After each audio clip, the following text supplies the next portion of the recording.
tema da palestra de hoje é o que não é o Espiritismo. Esse tema foi baseado num livro que eu li, há mais de 20 anos. Portanto, eu era quase um bebê. E que eu acredito já, inclusive, está esgotado.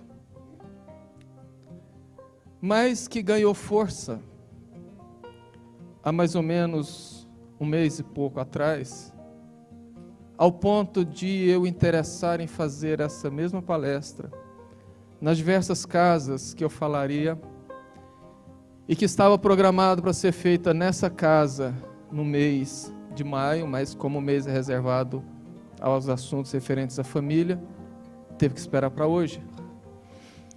Mas o fato é que essa reflexão ganhou corpo. Quando eu estava conversando com uma pessoa, e ela disse, aliás, ela me perguntou, você é espírita, né? Eu falei, sou. Eu também sou espírita. Eu frequento lá aquele centro do Santo Daime. E o interessante é que um amigo meu, que é católico, muito católico, que acompanhou a conversa, perguntou, mas Carvalho, você não acha que precisava esclarecer as pessoas sobre certos assuntos? Porque eu que sou católico sei que o Santo Daime é uma religião espiritualista, mas não é espiritista. E o interessante é que ele é um cara esclarecido, que tem bom senso, mas e as pessoas que não são esclarecidas em relação à doutrina espírita? Nós não devemos olhar estas e outras coisas com normalidade. Nós não devemos aceitar com tranquilidade, porque a doutrina espírita é o nosso refúgio espiritual. É como se fosse a nossa casa. E eu tenho certeza que ninguém aqui aceitaria uma pessoa entrar na própria casa e bagunçar tudo, e fazer o que quer lá dentro. Portanto, não se trata também de defender a doutrina, porque a doutrina não precisa de defesa.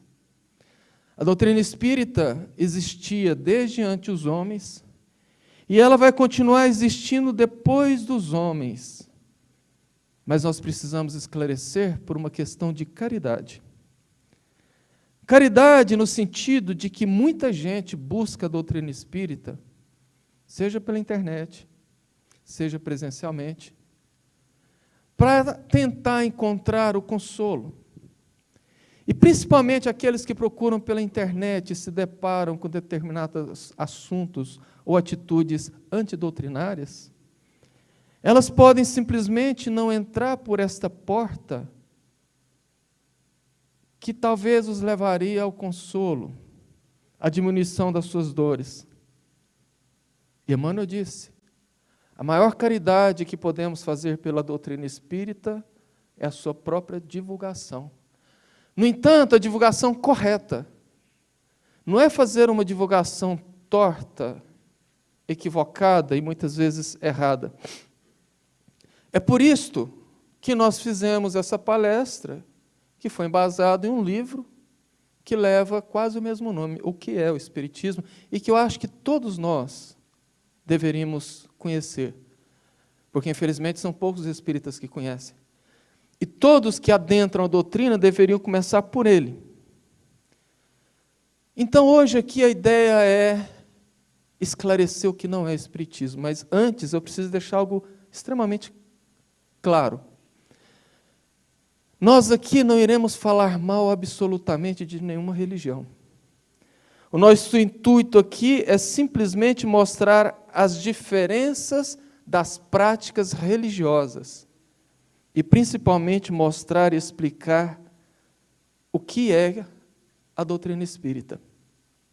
Como, por exemplo, hoje foi um dia que o principal jornal que tem maior circulação no estado soltou os seus classificados com maior volume. Basta irmos nesses classificados desse jornal, que nós vamos encontrar com muita facilidade anúncios como espírita vidente, joga-se búzios. Ou espírita vidente, traz o amor em 7 dias. Não é difícil viajarmos, encontrarmos centros com o nome estampado, Centro Espírita Pai Ogum, que é uma entidade da Umbanda.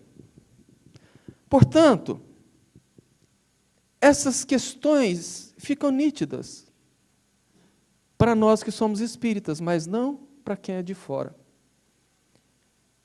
E agora, nessa época de pandemia, de afastamento social,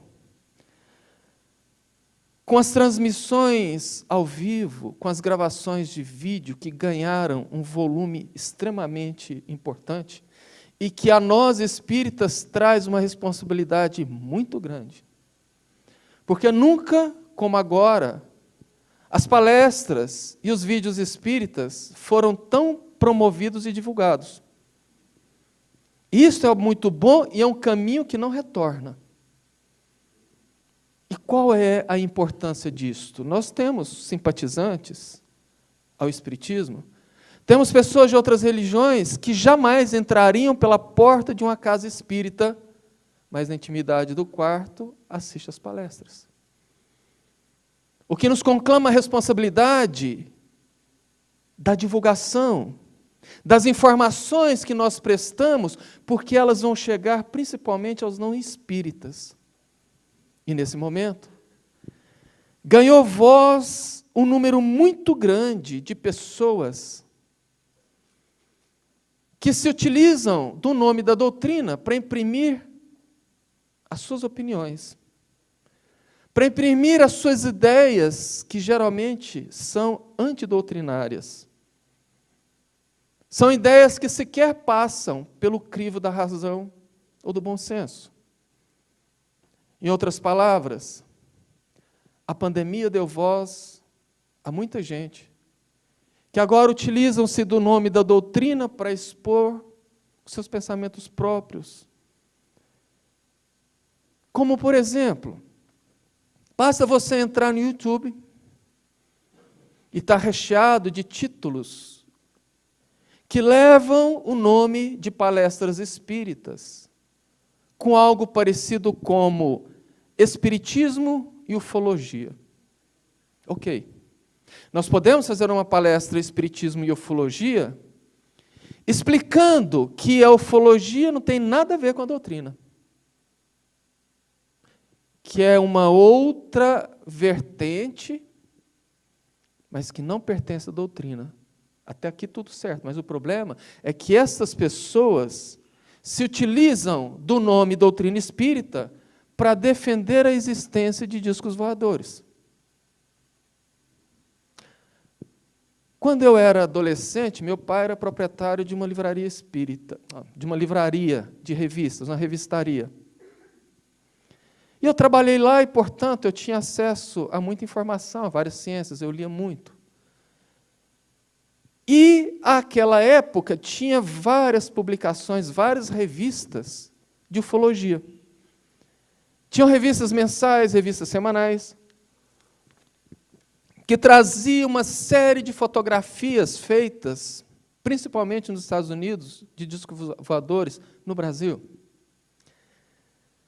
Isso era a década de 1980, começo de 1990. Hoje, que todo mundo tem na mão um celular com câmera de alta definição, sumiram as fotinhas de disco voador. Acabaram as publicações de discos voadores. Por quê? Porque eram fraudes. Porque hoje, qualquer montagem é facilmente pega. Aquela época onde não existia tecnologia, como em terra de rei, quem tem um olho, em terra de cego, quem tem um olho só é rei, quem conhecia um pouco de montagem fotográfica, fazia, lançava e ninguém pegava. E o pior, pessoas que estão ganhando vulto por utilizar não apenas o nome da doutrina, mas de grandes vultos da doutrina, como Chico Xavier. E outros nomes respeitáveis. Tem um que se diz médium espírita, que utiliza o nome de Chico Xavier, que disse que o Chico marcou uma data que era o limite para que a Terra não tivesse guerras, para haver grandes transformações. Basta conhecer um pouco o Chico para saber que ele jamais faria previsões catastróficas, previsões que causariam medo em quem quer que seja. Basta ler Livro dos Médiuns para que a gente saiba que uma das características dos espíritos esclarecidos é jamais marcar datas.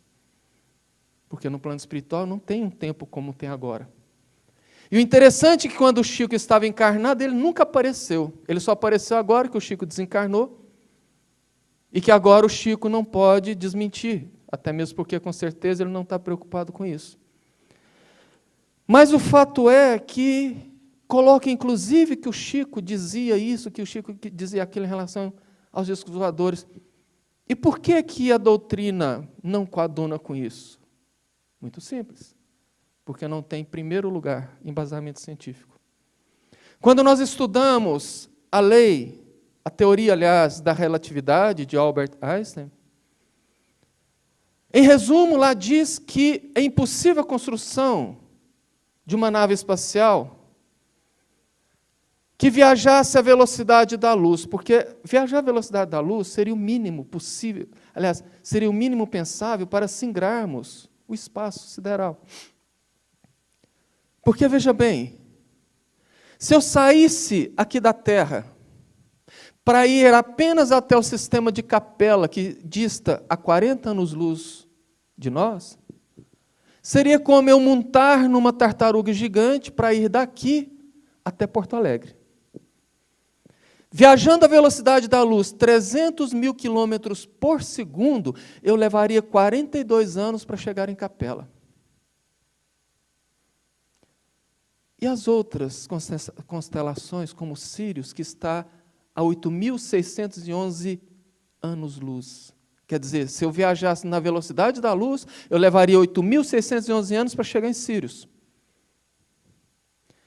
A teoria da relatividade fala que quanto maior a velocidade, maior a massa. Então, se uma nave sequer se aproximasse da velocidade da luz, ela cresceria indefinidamente, de modo que se tornaria impossível esse tipo de voo. Então, a ciência não coaduna.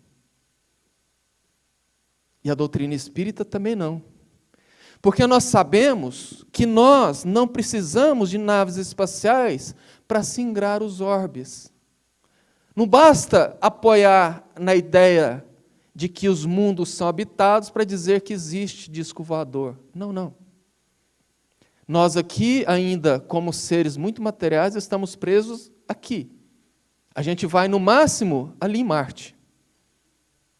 Máximo, sim, como seres humanos, segundo algum planejamento para 2030 ainda. Agora, imagina varar a nossa galáxia. No livro Renúncia, logo no começo, Pólux, em espírito, está numa das esferas inferiores da Terra e recebe a visita de Alcione, um espírito extremamente evoluído e luminoso, que vem preparar a reencarnação de Pólux aqui na Terra. E depois de um diálogo de rara beleza, que vale a pena ler, ela o encaminha para a reencarnação e volta para Sírius, de onde ela havia vindo, na velocidade do pensamento. Portanto, os espíritos singram na velocidade do pensamento, não precisamos de naves espaciais. Em segundos, ela saiu da Terra e chegou até Sírius. Então, segundo a ciência e segundo a doutrina espírita, não existem essas questões de ufologia, não como eles colocam. Também outra vertente que está surfando na onda da doutrina espírita são os místicos. Porque, na verdade, até que Divaldo Franco decodificasse o que está em A Gênese, quando, em outras palavras, Kardec fala da transição planetária, os místicos nunca tinham ouvido falar nisso. E como devem ter pescado alguma coisa, transição planetária, onde receberemos seres extraterrestres, começaram então a dizer por aí que a Terra está sendo amparada, socorrida por seres extraterrestres. E aí a gente começa a ver médiuns, que se dizem espíritas, dando mensagens psicofônicas de líderes de raças extraterrestres que vêm salvar a humanidade. E beira o ridículo. Tem uma médium aí que, quando incorpora esse espírito extraterrestre, ela começa a conversar de maneira robótica, parecendo aqueles filmezinhos lá da década de 1960, de Hollywood. Me levem ao seu líder. E os espíritas acham que aquilo é verdadeiro. E seguem, e compartilham, e espalham por aí. Tem um médium que está vendendo muito livro, que diz que os seus guias são os guardiões da humanidade. O interessante é que eu nunca vi o Chico dizer que os guias dele eram guardiões da humanidade, ou Divaldo, ou qualquer outro médium sério. Portanto, a ideia da transição planetária não se trata absolutamente nada disto. Sim, nós temos já entre nós alguns seres extraterrestres, e receberemos mais, mas encarnados. Nós temos já espíritos que vieram de outros orbes, que podem ser um de nós aqui dentro, e que virão realmente impulsionar a mudança de categoria da Terra, trazendo o seu conhecimento, a sua moral, mas como missionários que vão reencarnar e mostrar na prática, exemplificar como se faz, mudando paradigmas, valores e modos de ver as coisas. E aí a gente vê nessa época, principalmente em grupos espíritas de WhatsApp, mensagens dizendo que essa noite abrirá um grande portal interdimensional, portanto, vamos fazer isso e vamos fazer aquilo. Isso não é espiritismo.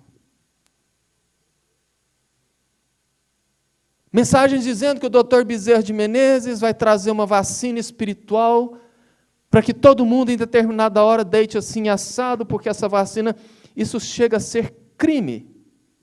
Porque uma pessoa que acredita nisso vai se julgar imunizado. E não está. E os espíritas compartilham. Isso é muito sério. Agora, é bom que se diga que esses acontecimentos, sim, estão dentro de um planejamento divino para nosso planeta. Porque nessa situação, os espíritas mostram quem são. Aqueles que se dizem espíritas mostram quem são, fazendo cumprir o que Jesus disse está no Apocalipse de João, que nós não devemos ser mornos nem frios.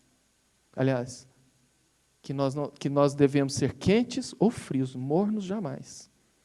Então, esses acontecimentos fazem a pessoa sair de cima do muro e passar pelo crivo da peneira.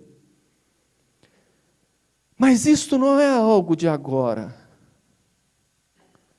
Porque esses adjetivos que qualificam a doutrina espírita das mais diversas maneiras, teve um surgimento no passado. E tem um motivo de ter chegado até aqui, não que seja certo, mas existe uma história. Então agora, digamos que a gente vai começar a palestra. No final do século XIX, início do século XX, no Brasil, a doutrina católica imperava, até mesmo porque o imperador era católico. Então, nós vivíamos um mundo no Brasil onde o catolicismo ditava regras, determinava comportamentos, era muito mais engessadora, controladora do que é hoje. Uma pessoa de sociedade tinha que se dizer: eu sou católico apostólico romano, porque existiam os ortodoxos gregos. Então precisava se identificar: eu sou católico apostólico romano. Para ser aceito socialmente, a pessoa tinha que ser católico. tinha que ser submisso a uma diocese ou a uma paróquia, porque a diocese fazia o controle de uma região, a paróquia fazia o controle de uma micro-região. As pessoas tinham que dar satisfações das suas vidas aos padres. Se uma moça ganhasse um livro do namorado, tinha que levar até o padre, na paróquia. E lá ele iria pesquisar no Index Librorum Prohibitorium, que era a lista de livros proibidos da igreja. Se aquele livro constasse no Index Librorum Prohibitorium, ela não ia ler, mas ela não ia ler mesmo. As pessoas não tinham liberdade de expressão, as pessoas não tinham liberdade para nada. Isso acontecia porque a doutrina católica não se preocupava em perder fiéis, porque o protestantismo estava engatinhando no Brasil. Os pastores protestantes estavam distribuindo Bíblias ainda no Brasil e não faziam nem cócegas a quantidade de protestantes em relação ao de católicos. É por isso que hoje em dia, quando a gente viaja e fica no hotel, você abre a gavetinha lá do criado mudo e tem lá um Novo Testamento. Aquilo vem derivado desta época. Mas tinha também uma terceira religião, que era de matriz africana, que era chamado batuque, ou feitiço, ou ainda mandinga.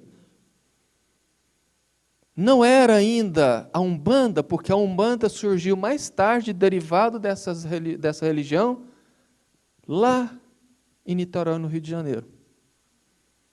Portanto, a Umbanda é uma religião brasileira que tem a sua base nas religiões africanas.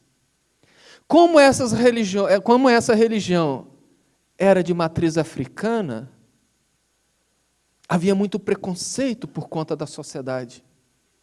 E os padres diziam que eles tinham conluio com Satanás, com o demônio, que deveriam, então, os fiéis jamais os procurar, por conta das suas práticas. Mas o interessante é que, quando a dor apertava, os fiéis católicos buscavam os pais e as mães de santo na surdina, de maneira discreta. E havia também um quarto elemento, que eram chamados os livre-pensadores, que eram intelectuais, médicos, engenheiros, advogados, que não concordavam com os dogmas católicos e não aceitavam a imposição dos padres. E por isso eram chamados de livre-pensadores. Naquela época, nós éramos colônia intelectual e colonial e cultural da França, assim como hoje o Brasil é colônia intelectual e cultural dos Estados Unidos. Tudo que é bom tem que vir dos Estados Unidos. Você precisa aprender inglês para poder arrumar um dinheirinho e ir passear em Miami ou em Nova York. O brasileiro parece um americano exilado. Dê uma folga, se tiver um dinheirinho, United States. Aquela época era diferente. Éramos colônia cultural e intelectual da França. Então, tudo era Paris, a cultura de Paris. E os brasileiros que tinham mais condições iam para Paris. É bom dizer que a segunda língua oficial do Brasil à época era o francês. Nós falávamos o francês. E aí, um brasileiro, passeando pela Garnier, em Paris, vê lá na vitrine um livro interessante, Le Livre d'Esprit. Ele compra, abre e começa a achar ali respostas lógicas, interessantes para as suas dúvidas, traz para o Brasil e apresenta para o grupo dos pensadores independentes, dos livre-pensadores, e eles então começam a perceber que ali tem as respostas. Quem somos, de onde viemos, para onde vamos. Então começou-se a importar livros e formar grupos para estudo. Por isso que existe o nome Grupo Espírita Fulano de Tal, Grêmio Espírita Fulano de Tal, vem daí. E começou na Bahia. Da Bahia alastrou-se para todo o Brasil, e claro, o sinal vermelho acendeu no painel da Igreja Católica. Os padres se reuniram e determinaram a cruzada contra essa nova doutrina. E pegaram a religião afro, pegaram a doutrina espírita e colocou tudo dentro do mesmo saco, falando que tudo era obra de Satanás. Portanto, fiéis, não mexam com as religiões dos pretos, porque lá tem conluio com Satanás. E nem com essa francesa, porque o Satanás francês é pior ainda. Porque ele engana as pessoas através do amor. Ele engana dizendo que faz caridade, então ele te pega pelo pé. E os espíritas, os neo-espíritas, preocupados com essa junção com tudo, começaram a dizer, não, nós somos espíritas, nós não temos aquela outra religião. Então começaram a criar adjetivos para separar. Como tem a época chamada o espiritismo de terreiro, que eram as religiões de matrizes africanas, eles começaram a falar que tinha, então, o espiritismo de mesa. Aí começou, não, eu sou espírita de mesa, para diferenciar do espírita de terreiro. Hoje, no Rio de Janeiro, até hoje, e eu sei disso porque eu tenho família, viajo muito para o Rio, essa mistura do espiritismo com a Umbanda é muito forte. Para o carioca da gema, espiritismo é igual a Umbanda. Lá você vê demais terreiro espírita, pai de santo espírita. É embasado nesse equívoco, nessa falta de informação que veio desta época, até hoje. Porque os espíritas não defendem, não explicam. Portanto, como tinha, por exemplo, a quimbanda, que na época ligava a quimbanda à magia negra, que faz o mal, os espíritas falaram, não, nós somos de mesa branca, para diferenciar da linha negra. É bom dizer que naquela época não tinha essas questões relativas a racismo. Então começou a criar esses adjetivos. Ah, eu sou espírita, sim, científico, ou filosófico. Como se o espiritismo fosse o espiritismo científico, o espiritismo filosófico, o espiritismo religioso, você optaria, não. É tudo junto e misturado. O espiritismo é ciência, filosofia e religião. E na Europa é muito forte essa questão, porque na Europa existe um preconceito muito grande e um medo da religião, por conta do que eles sofreram na época da Inquisição, com as cruzadas principalmente. Então falar de religião na Europa é complicadíssimo. Quando eu tive na Europa, explicar para eles que a doutrina espírita era uma religião, foi uma dificuldade. Então lá tem muito essa questão, que os espíritas que lá estão falam, eu sou espírita científico, ou seja, para que não sofram preconceito. E não é por aí. Existe espiritismo, porque o adjetivo qualifica o substantivo. Se eu falo assim, água gelada, quer dizer que tem água quente, água morna, água natural. Se eu falo espiritismo isso, quer dizer que existem outros espiritismos. E não, só existe o espiritismo. Muitos espíritas falam assim, você é o adepto do kardecismo? É outro equívoco lamentável, pela falta do conhecimento da nossa língua portuguesa. Porque o sufixo ismo dá a ideia de ideologia. Portanto, o kardecismo seria a ideologia de Kardec. E Kardec não criou nada. A doutrina espírita não foi criada por Kardec. Não foi inventada por Kardec. A doutrina espírita foi codificada por Kardec. Codificar é reunir em uma só obra, é compilar dados diversos de fontes diversas numa obra só. Isso é codificar. Ele juntou as informações que iam chegando através de diversos médiuns, de diversos lugares, inclusive do mundo inteiro. Compilou, juntou, passando tudo pelo crivo da razão, do bom senso, e codificou a nossa doutrina. Agora, eu posso falar que sou kardecista, porque o sufixo ista dá a ideia de doutrina. da ideia de participa de. Então, kardecista é a doutrina de Kardec. Kardecista é aquele que participa de Kardec. Mas não como criador, mas como codificador. Então, são questões lamentáveis. Só que como tudo que está ruim pode piorar, piorou. Nos últimos anos, nós vimos com muita tristeza aparecer termos dos chamados coletivos.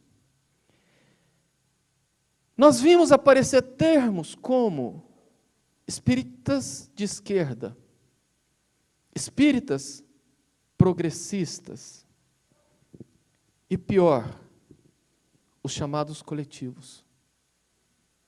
Coletivos feministas espíritas, coletivos marxistas espíritas, coletivos quilombolas espíritas. Sabe o que eu, Carvalho, acho extremamente interessante? É que eu nunca vi assim, coletivos espíritas em prol da caridade. Coletivos espíritas em prol de sanar a fome das pessoas. Coletivos espíritas em prol da ajuda ao próximo. Não.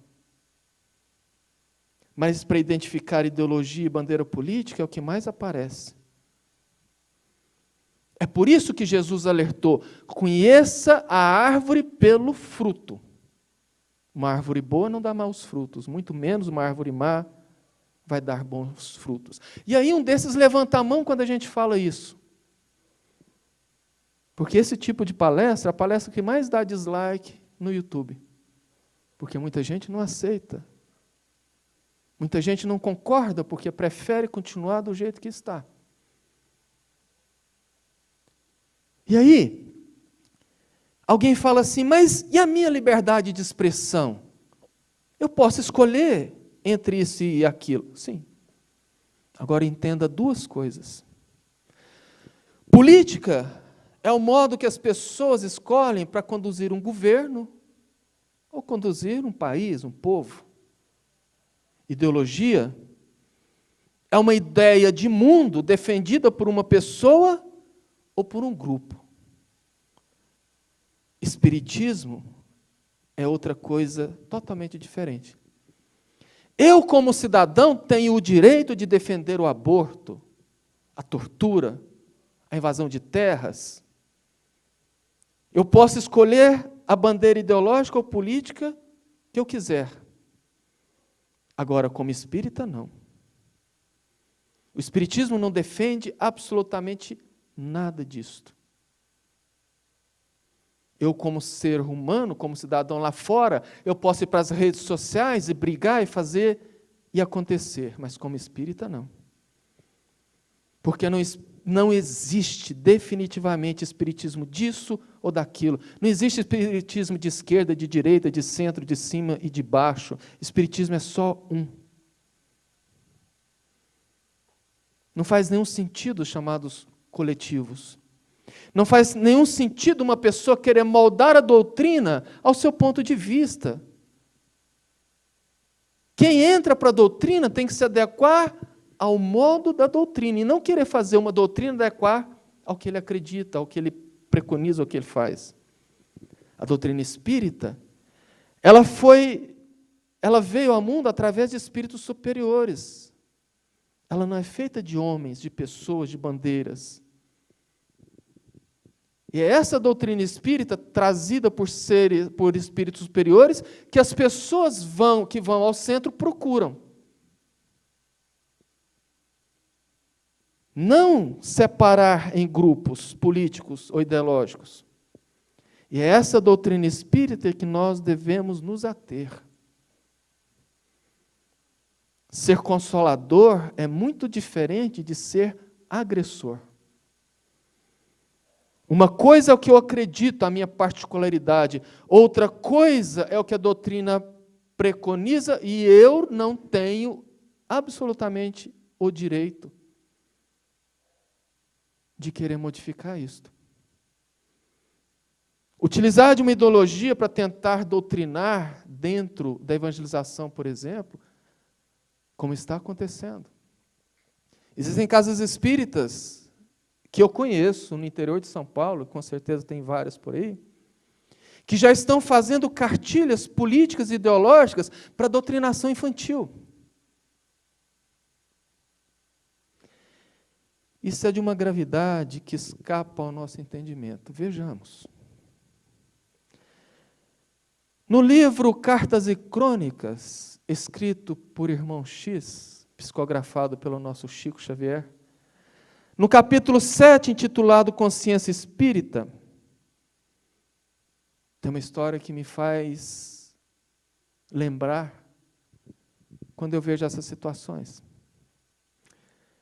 Narra Irmão X que Kardec, quando estava ali caminhando para a finalização do Livro dos Espíritos, certa feita estava lembrando muito de Martinho Lutero. Martinho Lutero, apesar dos seus erros, equívocos e desvios, foi uma grande alma. Graças a Lutero e ao protestantismo que nós hoje podemos ler o Novo Testamento. Lutero era um monge católico e, como monge, à época, ele não podia ler a Bíblia.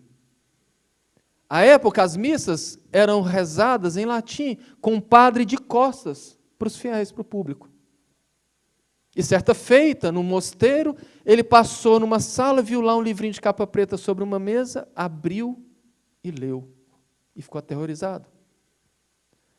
Porque ali, no Novo Testamento que ele estava lendo, em latim, estava escrito tudo do contrário do que a igreja estava fazendo. Ele então revoltou-se, enumerou 90 teses, onde ele protestava contra a igreja e fincou na porta da igreja de Worms, na Alemanha, porque à época as comunicações eram feitas através de escritos pregados na porta das igrejas. E lá ele protestava contra a igreja, portanto, nasceu ali o protestantismo. Kardec, então, não entendendo porquê, estava lembrando muito de Martinho Lutero e foi dormir. E quando ele deitou, ele desdobrou-se conscientemente e viu Lutero em pé ao lado de sua cama. E ele disse: Kardec, prepare-se que eu vou te levar para uma região muito dolorosa. Em breves tempos, eles adentraram a uma região nevoenta, onde se ouvia gritos, gargalhadas de nervosismo, reclamações, lamentações, escárnios, onde a natureza era extremamente embrutecida, muito feia, árvores secas, retorcidas, piso lodacento, mal cheiroso, e uma quantidade muito grande de espíritos altamente sofredores. E ele assustou com aquilo e perguntou: quem são esses? Foram aqueles que crucificaram o Cristo? E Lutero disse: não. Eles não sabiam o que estavam fazendo, eram quase uns selvagens. A esses, o próprio Cristo já providenciou a sua redenção e seu resgate. Ora, deve ser então os grandes imperadores e guerreiros da humanidade? Também não. Esses não conheciam o Evangelho, eram quase uns selvagens, não sabiam o que faziam. A espiritualidade maior já os encaminhou para diversas reencarnações. Alguns já encontram, inclusive, esferas superiores, e outros estão na Terra em fase final de reabilitação. E Kardec, então, ia falando, e ele dizendo: não, não, não. Quem são esses, então?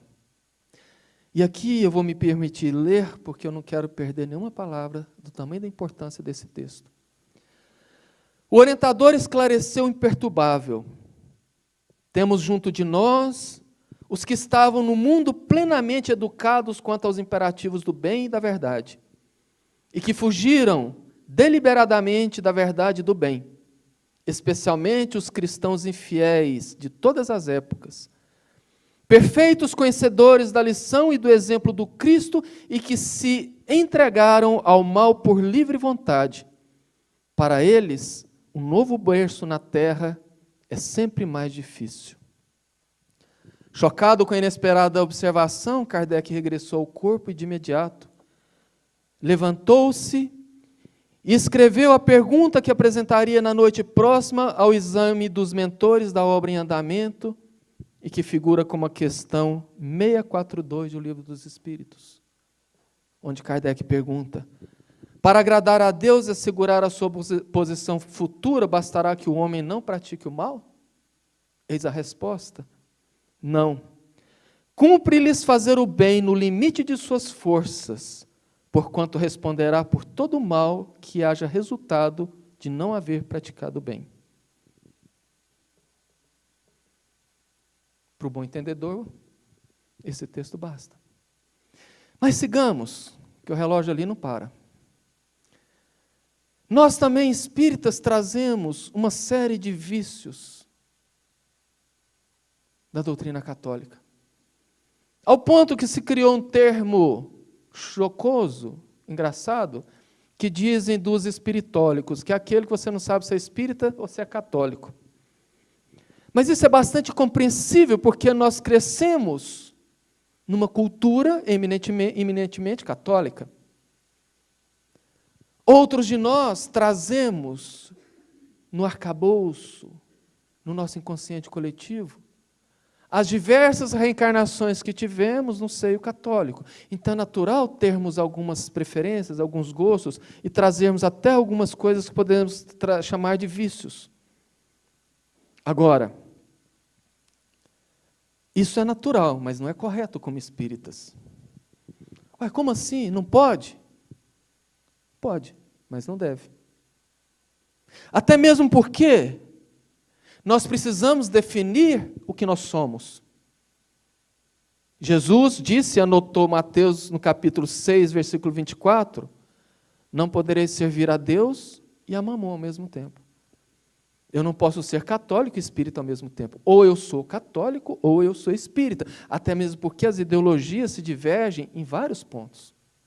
Não tem como ficar em cima do muro. Jesus também disse, Mateus anotou no capítulo 5, portanto, o Sermão do Monte, no versículo 37. Seja, porém, o teu falar, sim, sim, não, não, porque o que passa disso é de procedência maligna. Seja isso ou seja aquilo. Nada de cima do muro, de ficar no meio. Vamos entender. Para quem conhece um pouco da doutrina católica, sabe que o catolicismo tem 7 sacramentos. Vamos tentar falar de 2 ou 3 dentro do tempo. E que os espíritas misturam muito, utilizam-se muito, sem saber por quê. Estão demonstrando exatamente como não ser espíritas. Por exemplo, o batismo. A doutrina espírita não batiza. E não batiza por 3 motivos muito importantes. Mas antes, nós precisamos entender o conceito do batismo. Nós precisamos entender por que o batismo chegou onde chegou até hoje, no seio da Igreja Católica.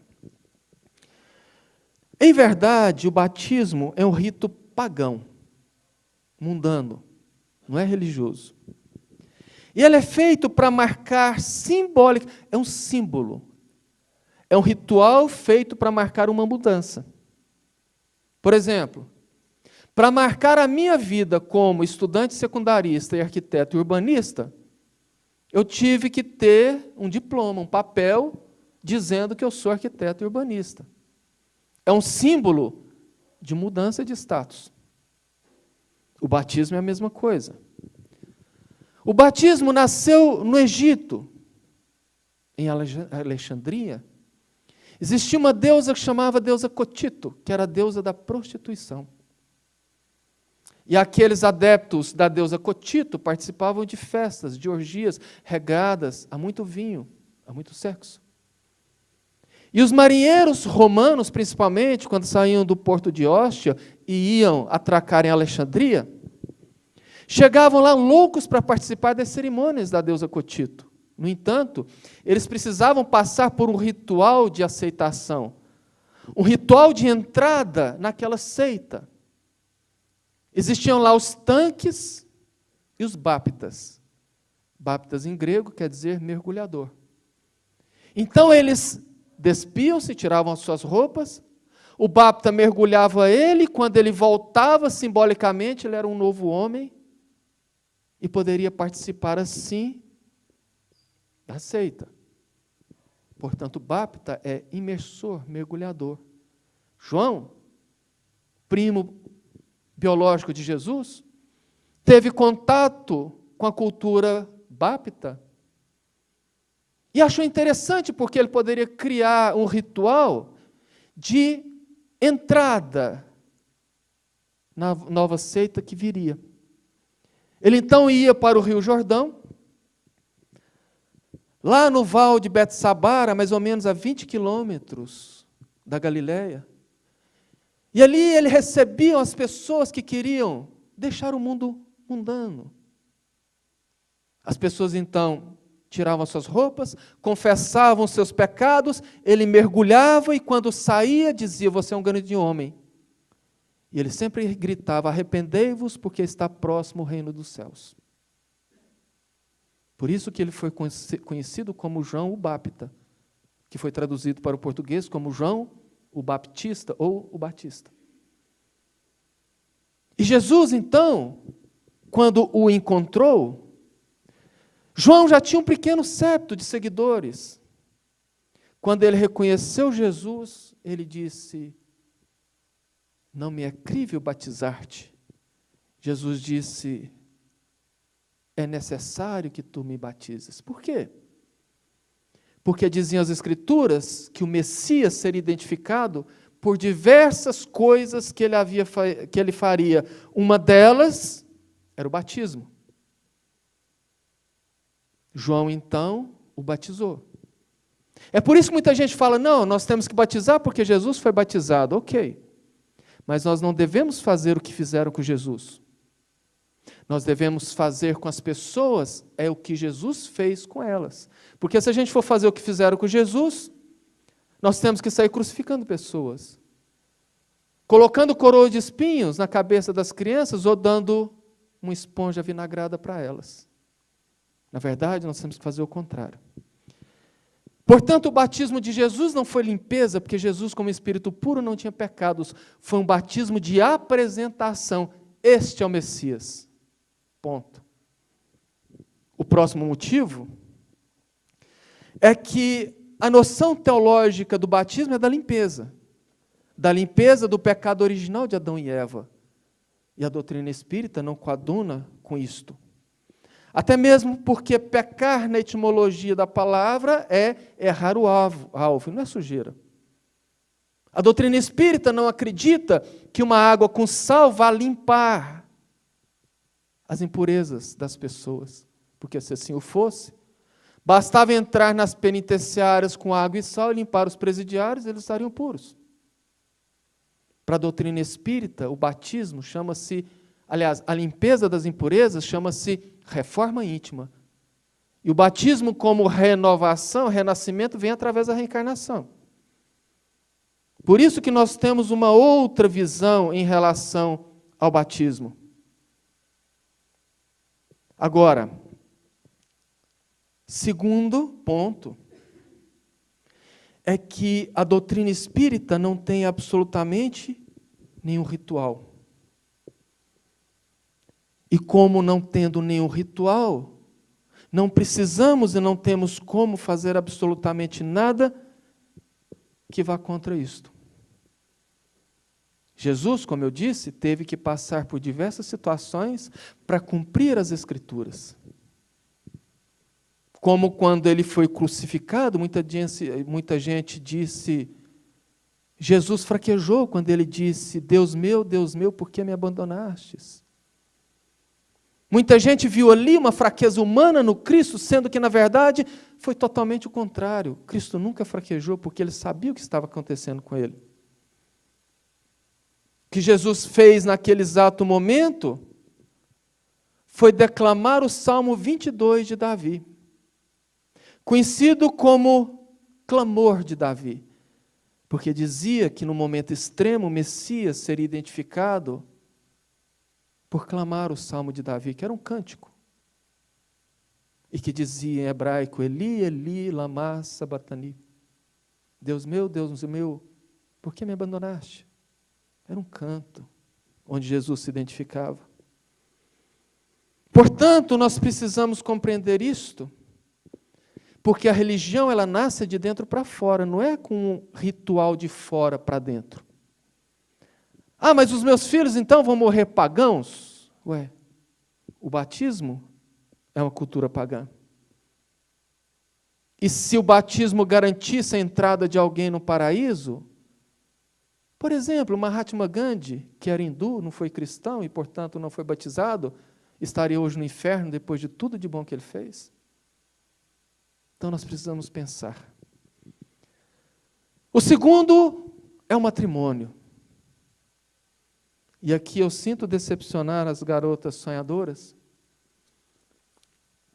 mas a doutrina espírita não faz casamento. O centro espírita não realiza casamento. Isto é católico. Porque o ritual do casamento é apenas um ritual religioso. E no espiritismo, repito, não existem rituais. Algumas pessoas fazem esse ritual porque acreditam que recebendo a bênção de um líder religioso, seu casamento está protegido e está assegurado. Se assim fosse, não existiam tantos divórcios, principalmente os que casaram perante um sacerdote. Somente uma coisa pode segurar, aliás, somente duas coisas podem segurar o casamento: o amor verdadeiro e o respeito. Casamento não é algo que você simplesmente recebe uma bênção e aquilo ali garante ele. Agora, quem ama, respeita. E quem ama verdadeiramente não precisa de cerimônia para provar o amor e nem a bênção de ninguém. Para tirar fotografia. O que adianta? Vou pegar a deixa no que o senhor disse. O que adianta uma cerimônia linda para tirar fotografia? Os melhores convidados, tudo muito perfeito, e depois dentro das quatro paredes, se desrespeitando, se agredindo, se traindo. Não é o rito que vai fazer o casamento dar certo. Quando o casamento é fruto de interesse, por exemplo, ele pode ser abençoado pelo Papa, que ele não vai muito à frente. Ah, mas eu preciso ir lá para que Deus me abençoe. Ok. Eu desconheço alguém que tem uma procuração de Deus para abençoar alguém em nome dele. Então nós precisamos ter muito cuidado com isto, porque o espírita casa no civil. Jesus disse, dai a César o que é de César. Nós vivemos numa sociedade civil que tem normas, que tem leis. Portanto, nós precisamos dizer ao Estado que estamos casados, para que o Estado reconheça-nos como família. E nós, como os dependentes, tenhamos os direitos. Agora, não como necessidade de bênção. O outro sacramento, e que de maneira diferente, porque o interessante é assim, muitos espíritas não fazem o batismo, mas levam o neném para que o dirigente espírita, o presidente da casa, dê uma bênção, faça uma oração. É batismo velado. Muitos espíritas não fazem cerimônia, mas chamam lá um palestrante para fazer o casamento. Eu mesmo já fiz uma vez em Mineiros. Um casal do Centro Espírita Allan Kardec de lá chegou e falou, Carvalho, a gente vai casar, nós éramos católicos, estamos aqui como espíritas, minha família faz muita questão. Eu falei, mas o espiritismo não tem casamento. Não, mas não é que você vai fazer o nosso casamento. Eu queria que você falasse alguma coisa, porque a gente, desde que não tenha nada ritualístico, eu vou lá e falo alguma coisa. Quando eu cheguei no salão de festas do clube, tinha lá um lugarzinho para eles ajoelharem e o púlpito. Eu falei, eu não vou fazer assim. Foi combinado. Eles então assentaram-se. E eu fiz uma palestrinha com eles lá sentados, para todo mundo, tinha mais de 500 convidados, de 15 minutos, falando sobre o amor, sobre a responsabilidade no casamento. E quando terminamos, eu convidei a todos para orarmos um Pai Nosso. Pronto. Não fiz cerimônia, não casei ninguém, eu fiz uma palestra num casamento. E o interessante é que depois me convidaram para sentar à mesa da família. E a avó de um deles, dos noivos, chegou e falou: nossa, você é espírita? É. Que interessante, você rezou o Pai Nosso, eu nem imaginava que o espiritismo rezava o Pai Nosso. Ainda serviu de divulgação. A extrema unção. Extrema unção. Unção é passar óleo. Extrema quer dizer o último. O moribundo, o desencarnando, chama lá o sacerdote, que vem com óleo santo, passa na testa e encomenda o morto para que ele entre no paraíso. A doutrina espírita não faz isso. Primeiro, porque no plano espiritual não existe pistolão, não existe quem indica. Não adianta um sacerdote indicar aquele corpo que ele vai ser bem recebido. Não funciona assim. Nós morremos exatamente como vivemos. Chamar alguém lá porque fulano está morrendo, oh, vai lá fazer uma oração, você que é espírita, não vai mudar nada na vida da pessoa espiritual. Não vai fazer com que ele entre melhor ou pior no plano espiritual. Ou seja, não tem valor nenhum. O que interessa é que nós fizemos na vida. Tem uma história de um grande orador espírita do passado, presidente de casa espírita. Ele era conhecido por viajar por diversas cidades, fazer diversas palestras que enchiam casas, que emocionavam pessoas. Quando desencarnou, se viu num lugar extremamente ruim, sofrendo muito. E ele então se questionava: como assim? Eu que ajudei tantas pessoas, quantas outras, fazia palestras, fui presidente de casa espírita, estou aqui sofrendo, por quê? Depois de algumas décadas, quando ele resolveu orar, eis que no meio daquela penumbra, naquele lugar esfumacento, ele viu uma luz tênue lá longe, aproximando, e tomando a forma de uma pessoa. Quando chegou próximo dele, iluminando tudo à sua volta, ele assustou. Era a faxineira do centro espírita, que ele era o presidente. E demonstrando preconceito, ele disse: você é assim? E ela, com um olhar muito plácido, amoroso, disse: sim, sou eu. Vim te ajudar. Mas como? Eu era o palestrante, estou nessa condição, você era a faxineira e está nessa? Ele disse: por isso mesmo. Eu assistia todas as suas palestras e eu praticava tudo que você ensinava. É assim que nós desencarnamos. Para fechar em 5 minutos, não é exatamente um sacramento, mas é um costume, e que alguns espíritas também fazem, que é a adoração dos santos. Nós espíritas não adoramos santos por questões muito sérias. A primeira é que os santos são criação da igreja. É impossível que um homem, no caso o Papa, decrete algo para mudar no céu, no plano espiritual. Portanto, eu canonizo alguém que eu acho que fez algum milagre, ele vira santo. E aí nós vamos reverenciar, cultuar. Alguns santos da igreja sequer existiram, não vai ter tempo de provar, mas São Jorge nunca existiu. Nossa Senhora dos Navegantes nunca existiu, Nossa Senhora do Bom Parto nunca existiu. Nossa Senhora foi Maria Santíssima, mãe de Jesus. A única viagem que ela fez quando foi de Jerusalém para Patmos. Então não tem como ela ser Nossa Senhora de Navegantes. Isso veio da deusa Ísis, ainda no Egito, que segundo a tradição, em determinadas épocas ela descia o rio Nilo, ajudando os navegantes. Como a igreja queria tirar a ideia dos deuses pagãos e trazer os fiéis para a igreja, substituiu o deus pagão por um santo da igreja. O segundo motivo é que não tem como nós adorarmos um santo que é o mesmo Espírito. Por exemplo, a Santa Mônica da igreja e a Santa Joana d'Arc da igreja são o mesmo espírito, pasme, Judas Iscariotes, que é execrado pela igreja até hoje. Maria de Magdala, que foi uma equivocada, e que foi execrada pela igreja até a Idade Média, quando finalmente transformaram logo depois em santa, esteve na última romagem na terra como Madre Teresa de Calcutá. Então não tem como nós adorarmos, até mesmo porque existe uma coisa muito séria.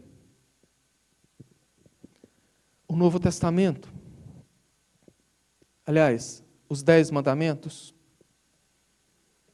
Quando você pega as Bíblias cristãs, católicas e evangélicas, o Velho Testamento está totalmente adulterado em relação ao original.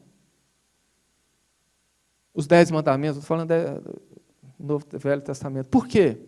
Porque o Velho Testamento não é cristão. É de origem hebraica. Diz referência ao povo judeu. Quando Moisés trouxe os 10 mandamentos, você precisa ir lá no original para ver o que está escrito, e não buscar numa Bíblia que foi adulterada. E quando a gente busca no original, o primeiro testamento, que estaria em Êxodo, capítulo 20, versículos de 2 a 5, está escrito assim: Eu sou o Senhor teu Deus e te tirei da terra do Egito, da casa da servidão. Ou seja, amai a mim, o Deus. Não terás outros deuses diante de mim. Não fará para ti imagens de escultura, nem alguma semelhança do que há em cima dos céus, nem embaixo na terra, nem nas águas debaixo da terra. Não te encurvarás a elas, nem as servirás, porque eu sou o Senhor teu Deus, sou Deus zeloso, que visito a iniquidade dos pais e dos filhos até a 3ª e 4ª geração daqueles que me odeiam. Esse termo odeio é igual aquele termo que Jesus falou, que deveremos odiar a pai e a mãe, quer dizer, amar menos, não é odiar de ter raiva. Por que a igreja tirou esse tanto de escritos? Porque vai frontalmente contra o dogma da adoração de imagens e de santos. Então nós precisamos estudar. E para finalizar, de verdade, nós também não usamos amuletos, adereços. Está cheio de espírita aí, carregando a badulaqueira dentro do carro, crucifixo, santinho, amarrado isso, crucifixo no pescoço. Kardec disse que absolutamente nada material ou externo muda o interior.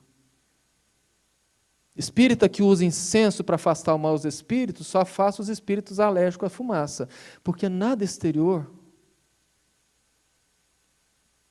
preconiza, nada exterior age sobre o mundo espiritual. Eu, como espírita, posso ter alguns adereços, algumas imagens, alguns quadros, como obra de arte, não como adoração. Eu posso ir na Europa comprar um Cristo barroco que tem em casa como uma obra de arte. Eu tenho um Francisco de Assis esculpido num palito de fósforo dentro de uma cúpula de vidro, que é a coisa mais linda, uma arte belíssima. Eu tenho como uma obra de arte, não porque eu sou devoto de Francisco de Assis. Usar fitinha do Senhor do Bonfim só ajuda os papas turistas de Salvador, que você chega lá, ele reconhece que você é turista, chega, toma, é de graça, é de graça, é de graça. Muita gente deixa amarrar. Quando amarra, vem a facada. Ele disse, agora é o seguinte, você tem que ficar com ela até desfazer. E você tem que me dar uma ajuda, senão não vale isto. Aí o místico, que acredita em coisas mágicas, paga. Porque acreditar em adereços, em objetos, é misticismo. Porque o misticismo, em essência, é a crendice em coisas mágicas, soluções mágicas. E o interessante é que tem muita gente que acredita muito mais nas coisas materiais do que em Deus. Coloca muito mais a sua fé numa imagem, num objeto, num patuá, do que em Deus. Acham que aquilo pode trazer a boa sorte, mudar a sua vida, e não se muda por dentro, demonstrando que não entenderam nada do que Jesus disse, muito menos a doutrina espírita. Eu tinha aqui mais meia hora de fala, mas o Zé já está batendo a mão ali no relógio, fazendo assim. Então eu espero ter conseguido demonstrar as diferenças, os motivos, os porquês, para que a gente reflita um pouco e passamos a ser nós outros, aqueles que defendemos a doutrina. Repito, não que ela precise de defensores, mas que nós temos a obrigação de mantê-la como ela é, porque é essa doutrina que, eu repito, as pessoas que estão necessitando muito nesse momento estão procurando. Muito obrigado, que tenhamos todos uma excelente semana e que Jesus nos abençoe.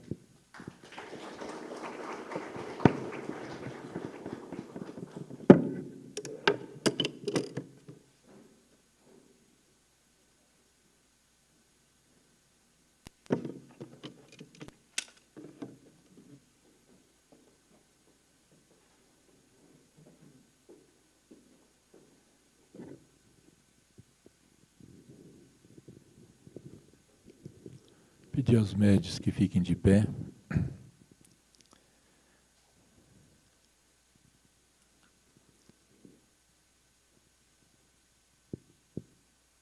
Vamos nos colocar receptivos,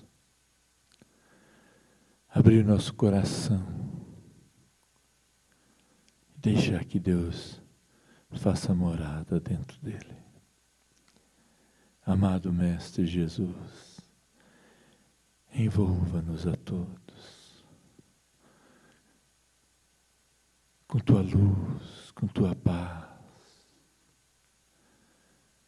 com tua energia curadora,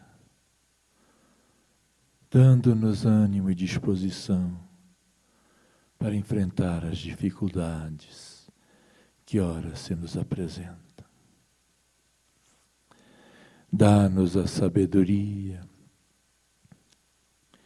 de fazer as mudanças necessárias para que eu possa me projetar em tua direção.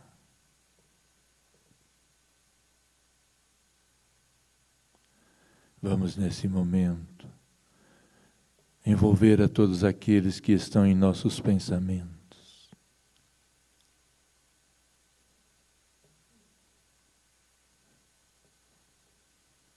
Vamos lhe desejar profundamente que eles recebam energias curadoras. Desta forma, estamos os envolvendo com o nosso magnetismo, com os nossos fluidos curadores. Estejam onde estiverem, nos hospitais, nas ruas, nas prisões. Vamos dessa forma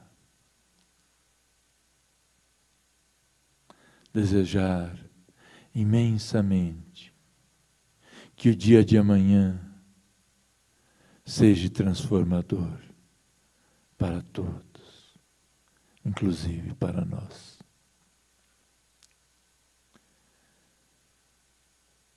Neste momento,